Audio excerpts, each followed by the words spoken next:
away. Larry, the 15 turnovers in the first half, 14 steals by Cal. That's tough to overcome, isn't it? Yeah, and it wasn't, you know, I mean, they have to give them a steal when we throw it right to them. But, you know, it wasn't anything high pressure kind of defense that forced them. We didn't, you know, we didn't have the kind of focus. I think intensity-wise it was okay. But you need to be mentally strong besides just physically aggressive. And we came out and, you know, they scouted some of our plays, and we just were running the old plays the way that they used to work. Well, they, you know, were throwing balls right to defense. And I thought that really took a lot of air out of our sails in the first half, having to deal with that, and yet it was still, you know, fairly close at halftime. It was really a bad half of basketball on both sides of the ball. Had a couple breakdowns on Crab and let him get some looks. You know, we didn't treat him like one of the leading scorers in our league, and just, you know, mentally we weren't as locked in as we needed to be. Really disappointing. In the second half, I think you only had 2 turnovers. What adjustments did you make at halftime to? Not much in terms. I mean, it's the mindset. There's really nothing. You can't coach that stuff. You know, at halftime, it's just other than don't throw the ball when they're standing there. Right. You know, I mean, it's you're telling kids that stuff that they already know. It's just a matter of them dialing in, and I do think we played a lot harder in the second half on offense. We came out and thought it was going to be, you know, another 60% shooting performance like Washington. We earned that 60%. We just laid an egg offensively tonight, and kind of going through the motions and floating with a lot of stuff offensively again. Thanks. Did you have a nice practices leading up to this game? With effort was good? Or? Oh yeah. It's never an effort thing.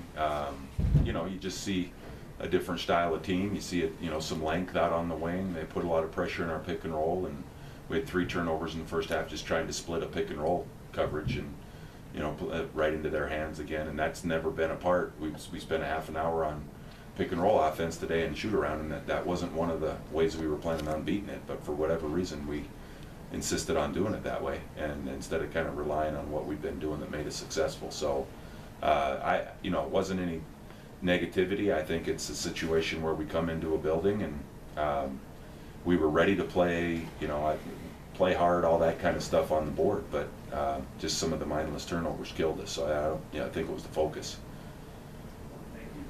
Does this feel like a roller coaster ride a little bit to be so high after the Seattle game, and then to come home and make these mistakes? And well, I mean, it's part of the process. I've never, you know, just it's always about this game. I wasn't thinking at all about Washington.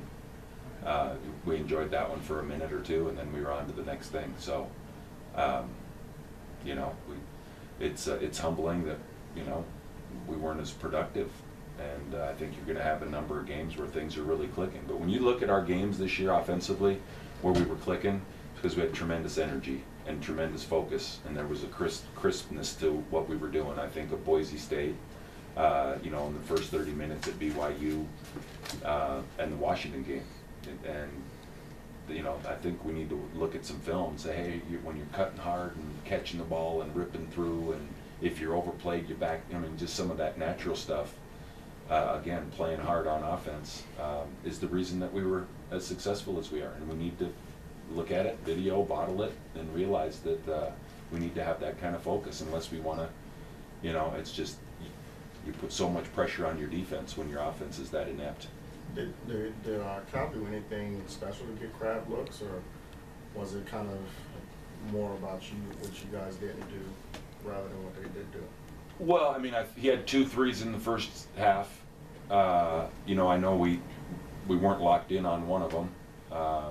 You know, and then on a second one, it you know, it was just Cedric, our best defensive player, closes out on him like he would close out on you. You know, just like he was going to put it on the floor or something. The kid, whenever he has any space against anybody in the years he's been at Cal, jumps up and shoots it in. He doesn't, you know. He likes space, and he's got some length, and so for us, you know, I think just not locked in, and it not locked in the first half. And then when a kid like that sees the ball go in with a couple of swishes, you create something that, you know, confidence that you don't want him to see. He hasn't had those kind of looks the last few weeks. It's because people were more locked in than we were. So we had a couple breakdowns. But nothing X and O wise, just again, kind of a mindset, just, you know, a lapse. Dallin had so much success earlier in the season, and it seems like he kind of lost his way a little bit. What does he need to do to tap back into that and get it going in the Pac-12? Well, we're going to visit in the morning. I'm going to visit with him in the morning. You know, I think, you know, the energy and keeping composure and staying locked in. And we'll take that up together. You know, it's not perfect for a lot of guys.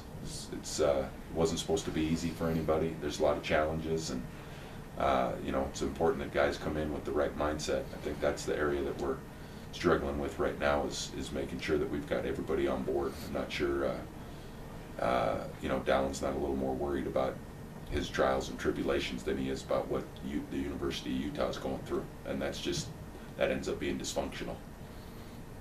What went into your decision to sit JD in the first half and start him in the second half? Just the fact that he didn't practice, you know, 2 days in a row, and that's going to be kind of a rule for us where you don't suit up in the first half. You know, it's never happened to me before where somebody hasn't practiced a couple. It's happened in the NBA, but it hasn't happened in college. So I was a little bit confused by it. Not sure the nature of the injuries and different things that were going on, but you can't miss Monday and Tuesday and then show up.